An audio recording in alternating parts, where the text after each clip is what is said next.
кош келдиңиз Медет Камырза биздин студиябызга. Бүгүн бир эле маселенин айланасында тагыраагы бир адамдын чыгармачылыгынын айланасында сүйлөшөкпү деп атабыз. Бул белгилүү чыгаан жазуучубуз, биздин сыймыбыз Чыңгыз Айтматов. Жакында ушул америкалык изилдөөчү Джефф Лили деген адам китеп жазып чыкты да, Тоолор куладыбы деп айтылат экен. Кыргыздын эки чыгаан уулу жөнүндө сөз болуп атат. Биринчиси ушул атасы репрессия курмандыгы болгон жазуучу Чыңгыз Айтматов, экинчиси согуш убагында дезертир болуп, ошондо мекенде кайтпай калган, ГУЛАГтын жазасынан коркуп келбей калган дагы бир чыгаан уул. Бул Азамат Алтай жөнүндө ушул эки адамды параллель кылып жазган экен да. Китептин презентациясы ушу Бишкекте өттү жакында, ага сиз да катыштыңыз. Ушул жерде сиз Чыңгыз Айтматовдун атасы Төрөкул Айтматовдун жөнүндө айтып жатып, көзүңүздү жаштап жибердиңиз да. Мен адегенде эле ошону сурагым келип атат да, сиз эмне үчүн ыйладыңыз, сыр эмнеде? Бул оор нерсе да. Бул өтө оор нерселер, оор күндөр. Себеби мамлекет болгондон кийин мамлекеттин башынан ар түркүн кыйынчылыктар дагы ошонун ичине келгенде. Сыноолор дагы дейбиз. Сыноолор дагы болот экен да. Советтер Союзу мына 25 жыл ал мамлекет урагандан кийин баркына жетип атан көрө жакшы мамлекет эле деп атпайбызбы?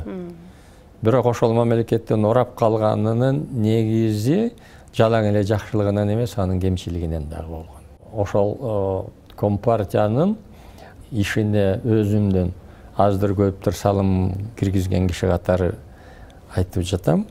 Бир сабагыбыз, биз бүгүнкү мамлекетибизди ошо Советтер Союзунун убагындагы кетирген кемчиликтерди кетирбеш үчүн ошол мамлекетибизди түбөлүк кылып сактап калыш үчүн аракет кылышыбыз керек. 27 жылдын жүзү болуп отурат эгемендүү мамлекетти түзгөнүбүзгө. Мына ошол 27 жылдын ичинде башка Советтер Союзунан кийинки пайда болгон мамлекеттерден өзгөчөлөнүп 2005 жылы, 2010 жылы чоң төңкөрүштөргө алып бардык. Трагедияга жеттик. Менсиген келечеги бар, жакынакай жаркыраган ушул мамлекетке иштеп, ушул мамлекетке эмгегим сиңсе деген 90га жакын жаштарыбыздан айрылып отурабыз. Ошолордун арбагын унутпашыбыз керек. Бийлик башындагылар дагы, калың катмар эл дагы мамлекетти сактап калууга бардыгыбыз бирдей аракет кылышыбыз керек. Бул чоң сабак. Айтматовдун арманы, тагдыры бар өзүнчө деп айтып атабыз. Бул кишинин бир арманы ушул атасынын дайынсыз кеткени, 9 жашындан кийин, ушу 53 жылдан кийин араң бар экендиги аныкталып, кайра сөөгүн ата бейитке койду 92-жылы, кийин өзүнүн өтүнүчү боюнча өзү жерге барып жатты. Ушул атасынын сөөгү же болбосо репрессия курмандыктарынын 137 кишинин сөөгү табылган кездеги учур жөнүндө сиз жакшы эле билет болушуңуз керек. 91-жылдын ушул жаз айлары эле, жаз айларынан маган Жумабек Асанкулов генерал КГБнын ошол мезгилдеги биздеги председатели келди. Мен ал кишилер менен өтө тыгыз иштечүбүз. Сиздин ишибиздин өзгөчөлүктөрү да ошондой эле. Анан Жумабек Асанкулович экөөбүздүн иш боюнча дагы, адамгерчилик боюнча дагы абдан сый мамилебиз бар эле. Бир күнү келип айтты: Медетхан Шеремкулович, ушундай бир чоң окуя болуп жатат. Баягы 37-38 жылкы атылган кишилердин жери табылды, кайсы жерге көмүлгөндүгү. Ошол кишилердин биз ачып карадык. Ошо атылган жердегисин. Ошондо Чыңгыз Төрөкулович дагы бар экен. Анан ошол кишинин чөнтөгүнөн мындай кат чыкты деп мага катын берди. чакмак сызыктуу эле тетрадьтан барак экен. Ошондо Төрөкул Айтматовдун күнөөсү жөнүндө жана ага чыккан чечим жөнүндөгү ошол постановление чечим жазылган экен. Ошол 3 кишинин колу коюлган. Ошол убактарда тройка деп койчу. Ана киши айтты, мына ошол өлүктүн жити келип турат, байкасаңыз деп. Алып капа болду, каябай туруп сүйлөшүп, анан айтты, мен макул. Муну Чыңгыз Төрөкулович Москвада, ага телефон менен Чыңгыз Төрөкуловичка телефон менен айтканда туура болбойт. Ошо Элиш Төрөкулович менен анан бардык. Асанкуловдун кабинетинен отуруп, анан Асанкулов өзү ошол жерден айтты, мен айткан жокмун. Кандайдан кайсы жерден табылгандыгы жөнүндө. Элиш Төрөкулович дагы абдан жээнин кейди, ыйлады. Кийин Чыңгыз Төрөкулович келгенде ал кишиге түшүндүрүп айттык дагы. Аскар Акаев ал убакта уже Кыргыз Республиканын президенти болуп калган мезгил болчу.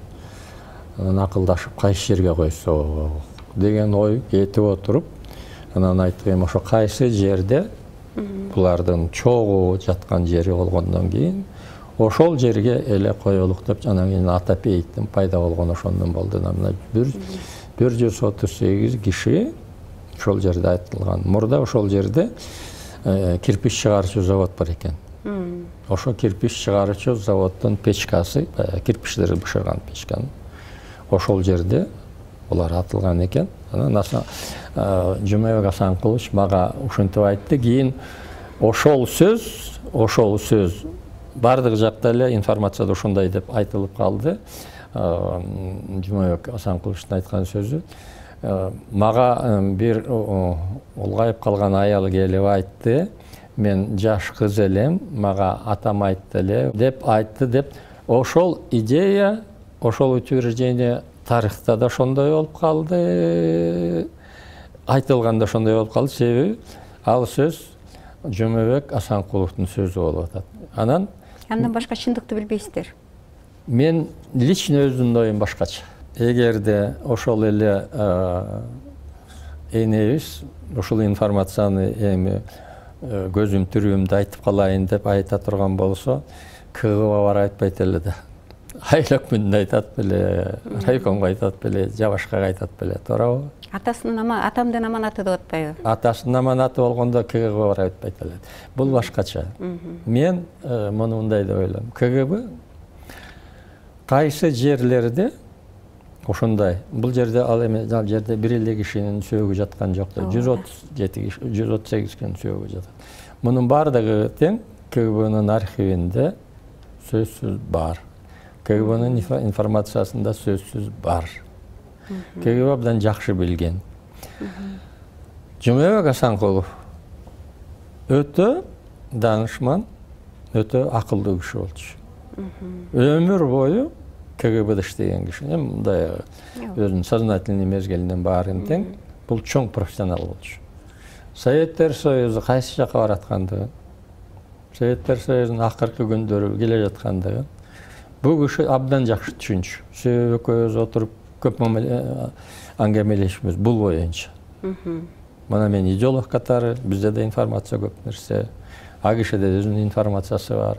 Турмуш каяка баратат, биз эмне болобуз, эртең эмне болот, бизде президенттик правление болот, анын мунусунун баарын тең чынын айтканда биз мурда эле ойлогон болчубуз. Мурда эле ойлогон болчубуз. Демек, бул сыяктуу жалгыз эмес, мындай нерселерди мен айтам, биздин КГБ болобу, мурдакы Союзда КГБ болобу, мындай репрессия болгон жерлер, репрессияга туш келген кишилердин саны ондоп миңдеп кеткен да, ошонун бардыгы тең эле билинбей калды деген туура эмес. Ал эми мына Атабеев болсо, бул сөзсүз мурдатан эле биздин ошол органыбызга белгилүү жер деп эсептейм. Айтматов ушул жанагы катты Айтматовго тапшырган учурда сиз күбө болдуңузбу болгон жоксуз? Чыңгыз Айтматовго дагы? Жок. Ага мен ачкан жок. Илгиш Төрөкулович ошону бирге бердик да. Жакында Бексултан Жакиев айтып атат. Айтматовдун өмүрүнүн дейт, тагдырынын артында чоң сырлар бар дейт. аларды чечмелеш керек. Азыр чечмелөө алдыда деп атат да. Балким ошо айтылбаган сырлар, сиз билген сырлар бардыр. Балким ошонун четин сиз айтарсыз. Эмне сырлар болушу мүмкүн? Эгерде Айтматовду биз ушул чоң мамлекеттик деңгээлде, керек болсо дүйнөлүк деңгээлдеги адам деп эсептесек, мамлекеттик ойчул деп эсептесек, доорлорду калчап данышмандык менен ой жүгүртөн адам деп эсептесек, ушул адамда кандай сыр болушу мүмкүн? Тагдырына таасир эте турган. Советтер Союзунун убагында мен идеология тарабында иштедим. Чыңгыз Төрөкулович дагы мына ошо бир убактарда биздин кинематографисттер союзун башкарып жүрдү. Андан кийин жазуучулар союзун башкарып жүрдү. Ол улуу инсан катары, залкар киши катары бул киши менен мен көп жолугушуп жүрдүм. Ар түркүн мезгилдерде, ар түркүн өрөбүндөрдө. 1988 жылдын акыркы күндөрү, декабрдын акыркы күндөрү 28-29 болуш керек декабрдын. Анан киши дагы Москвадан келген экен, жаңы жылдын алдында. Мен дагы ошо резиденцияда турар элем. Иштен келип, баягы үйдөн жылуу кийинип алып чыксам, кар жаап атат, ушундай жакынакай кар жаап аткан экен. Басып жүрсөм, Чыңгыз Төрөкулович дагы жаңгыз басып жүргөн экен. Көз жолугушуп калдык. Мен ошо жакынакай жаап аткан кардын алдында бир сааттан артык басып жүрдүк. Андан кийин Чыңгыз Төрөкуловичка мен бир чоң кайрылуу менен кайрылдым. Кош тилдүүлүк жөнүндө. Кыргыз тили менен орус тилин параллелине окутушубуз керек, ошону көтөрүшүбүз керек, ошого шарт түзүшүбүз керек деген көп бир саясат болду дагы. Ошол жөнүндө Компартия бир нече токтомдор да чыгарган. Бирок ошол токтомдор чындыгын айтканда кыргыз тилинин өсүшүнө өзүнчө мамлекеттик тил катары өсүп кетишине жакшы шарт түзүп бере албай койду. Анан Чыңгыз Төрөкуловичка айттым, ушу мен сизге чоң бир өтүнүчүм бар, өзүңүздүн атыңыздан, жазуучулардын атынан, биздин борбордук комитеттин атына бир кат жиберсеңиз. Мен ошого келгенде чынын айтканда жаңгыз калып жүрөм. Чыңгыз Төрөкулович айтты, мен сөзсүз мына жакын аранын ичинде эле ушундай кат жиберем деп. 3 же 4 январда Чыңгыз Төрөкулович өзү баш болгон 30тан ашык жазуучулардын колу менен чоң кат келди. Комиссия түздүк. Кыргыз тилин мамлекеттик тил деген статус берүү боюнча мыйзам иштеп чыгуу боюнча. Ошол комиссиянын жетекчиси мен өзүм болдум. 1989 жылдын 22-23 сентябрында Жогорку Советтин 2 күндүк сессиясында жалаң ушу бир маселе каралды дагы.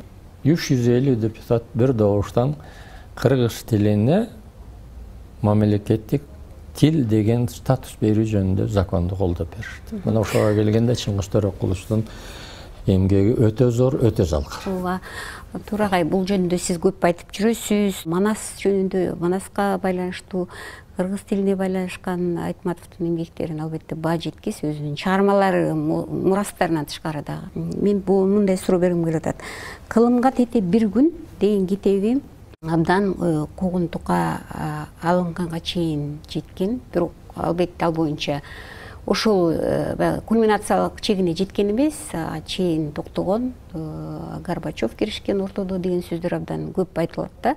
Бул маңкуртчулук идеясы Компартиянын идеологиясына таптакыр карама каршы келет деп жаманаттуу сөздөр абдан көп болгон деп айтып жүрүшпөйбү? Канчалык ошол чабуул, ошол реалдуулугу канчалык эле анан Чыңгыз Айтматовду эмне сактап калган? Чыңгыз Төрөкуловичтун кылымга тете бир күн деген романы жазган мезгилде Чыңгыз Төрөкуловичка чындыгын айтканда эч кимдин тиш өтпөй калган мезгил болчу. Бул киши кандай жазса ошондой чыккан. Бирок ошол эле Компартиянын айрым өкүлдөрү тарабынан, ошол мезгилде КПССтин линиясына ошону сынга алган чыгарым экен. Ошол советтердин убагындагы болгон өтө терс көрүнүштөрдү элге чыгарып жаткан чыгарма экен деген ой пикирлер сөзсүз айтылган. Бирок бул ойлор бир дагы, мен айтып коеюн, бир дагы партиялык организация тарабынан же болбосо партиялык бир көрүнүктүү жетекчилер тарабынан эч убакта ачык айтылган эмес. Бул КГБ көзөмөлдөгөн. Муну бирөөлөр айтышы мүмкүн, бирөөлөр айтышым жеке ой гана катары. Ал эми Чыңгыз Төрөкуловдун ушул китебине болобу, башка китептерине болобу, өздөрүнүн ойлорун айтып, Чыңгыз Төрөкуловду сынга алып, болгондо дагы өтө катуу сынга алгандар, ал коммунисттер эмес, ал жазуучулар болчу. Дагы бир нерсени айта кетелик, Чыңгыз Төрөкуловдун сөз болуп аткандан кийин өзгөчө Чыңгыз Төрөкуловдун кийинки жылдарында Тавра Кассандра тамгасыбы? Кассандра тамгасы. Ошол эмгеги жөнүндө, башка эмгектери жөнүндө бизден айрым кыргыз жазуучулар, сынчылар Чыңгыз Төрөкуловго эмнегедир кийинки жылдары көбүрөөк тийише башташты. Мына ошону дагы эчтен чыгарбашыбыз керек. Ал убакта Компартия деген уже небагы жок болгон болчу. Кийинки жылдар деген сиз 90-жылдардан кийин 90-жылдардан кийинкисин айтып атам. Мен 90-жылдардын аягындагы мезгилдерин айтып атам. 2000-жылдардын баш жагындагы мезгилдерин айтып атам. Чыгармага сөзсүз сын пикир айтылышы мүмкүн, жана ошол сын пикир айтылыш керек. Кептин бардыгы. Ошол айтылган сын чыгарманын геройлоруна, чыгарманын өзүнө эмес, чыгарманы жазган адамдын личностуна өтүп кеткен. Мына ошого туура жол бериши. Ошондой сиз айтып атпайсызбы, Айтматовдун чыгармачылыгына таланты, деңгээлине, илебине дамбышпай турган кез ал Компартияны күчөтпөй калган атасыз да. Мына мен да бир нерсени айтып берейин сизге. 70-жылдар, 69-жылы чыкты го дейм, менин билишимче, туура айта албайм, Аккеме чыкты. Аккеме. Москвада Новый мир журналына чыкты. Ооба. Мен ошондо Москванын Ломоносов атындагы университетинин аспирант элем. Ошондо окуп, мен просто шолоктоп ыйлап окудум ошону. Ушул чыгарманы мен азыр да ойлойм. Эгерде ошол чыгарма 70-жылдар эмес, андан мурдакы жылдардан чыккан болгондо биринчиси. Экинчиси ошол чыгарманын автору Чыңгыз Төрөкулович Айтматов эмес, башка фамилия турганда жеп коюшмак. Мен дагы бир сурайын дедим. Сиз айтып атпайсызбы, Компартиянын тиешеси жок болгон деп, жана мен суроомду улайын. Жок, тиешеси болгон. Мисалы, жана кылым карактар бир күнгө байланыштуу оюңузду айтпадыңызбы? Андан мурдараак, мисалы үчүн бетме-бет Дезертир Исмаил, Жамиля дүнүйөсүн башка бирөө менен алмаштырып кеткен аял, танабай, мисалы, коммунисттик идеологияны чаңган, акарат келтирген коммунисттик идеяларга, ошол каармандарды кантип Компартия өткөрдү? Кантип жайына койду да? Бул сиз айткан 3 эле чыгарма, ошонун ичинен Компартиянын уйкусун кетире турган бир чыгарма. Бул бетме-бет. Чындыгын айтканда, бул жөнөкөй чыгарма эмес. Өзү чакан чыгарма болгон менен, андагы айтылган идея, андагы болгон каармандардын башынан өткөн күн, тагдыр, ошолордун башына келген тагдыр. Компартиянын ошол мезгилдеги саясатына туура келбеген болчу. Чындыгы. Мына мен ал кезде, мен бала кезим, студент кездеги чыккан чыгармалардан булар. Так? Чындыгын айтканда, бул ошол мезгилдеги коомдук түзүлүшкө, ошол мамлекеттин жүргүзүп жаткан саясатына, ошол саясатты жүргүзүп жаткан Чаңгыз партиянын линиясына карама каршы айтылган ой пикирлердин, ачык айтылган ой пикирлердин бири болчу. Мына ошол Чыңгыз Төрөкуловдун жаш кезинен баштап зуулдап, бул кишинин аты да элге таанылып, чыгармасы да элге таанылып кеткендиги, мына ошо жаш кезинен баштап өзүнүн оюн ачык айтып чыкканынан болду да. Ошол түшүнүктүү ошо эмне үчүн Компартия ошону көз жумду, эмне үчүн сиз айтып атпайсызбы, башка Айтматовдон башка бирөө болсо жип коймок дегендей пикирлерди айтып атасыздар. Маселенин чыгарманын бийиктигинде. Биринчиден. Экинчиден ошол мезгилдеги саясатта отурган инсандардын арасында дагы коомдук өсүштүн, мамлекеттик түзүлүштүн, анын алдыга карай жылышынын жолдорун көрө билген кишилер да болуп турат. Анан ушул чыгармалар боюнча айтып коеюн. Ушул эле Жамила боюнча, анан жанагы Гүлсарат өзгөчө бетме-бет боюнча.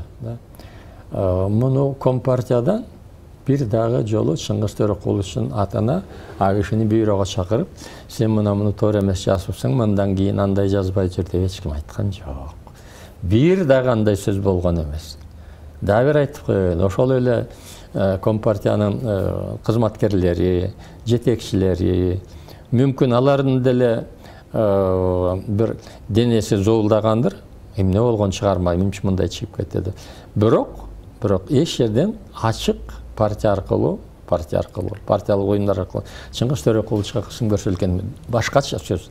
Мына ушул чыгармалары өзгөчө Жамилясы дагы бет боюнча да каршы чыккандар, болгондо да ачык каршы чыккандар.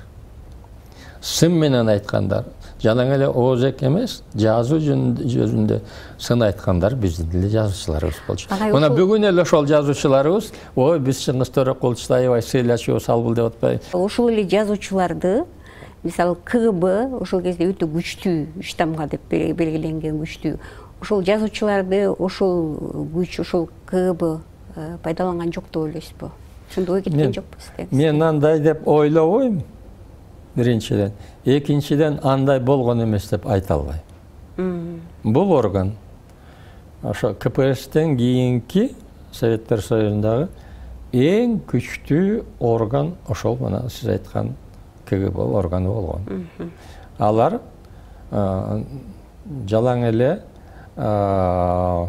тышкы саясат, тышкы разведка, ички контрразведка менен эмес, бүт мамлекеттеги болуп жаткан ой пикирлердин баардыгын тең булар контролдоп турчу.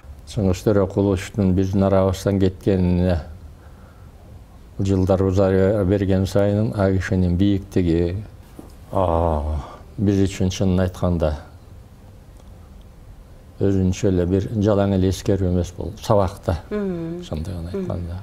Анан мына Чыңгыз Төрөкулович ошо кыргыз мамлекети үчүн, ошол кыргыз мамлекетинин эгемендүүлүгүнө келүүгө Чыңгыз Төрөкуловичтин салган, киргизген салымдары өтө жогору да. Биз ушуну да унутпашыбыз керек. Бүгүн Чыңгыз Төрөкуловичтин арабыздан кеткенине 10 жыл болуп отурат. Мына ошо Чыңгыз Төрөкуловичтин улуу элеси, АГШнын арбагы дайыма биздин көңүлүбүздө болсун, биздин арабызда болсун. Рахмат сизге, Медеткан мырза, бизге келип ушинтип маек коруп бергениңиз үчүн. Урматтуу көрөрмандар, легендарлуу парламенттин төрагасы, белгилүү мамлекеттик ишмер Медеткан Шеримкулов менен маектештик. Бүгүнкү маегибиз улуу жазуучу Чыңгыз Айтматов жана ал жашаган доордун айланасында болду. Саламат болуңуздар.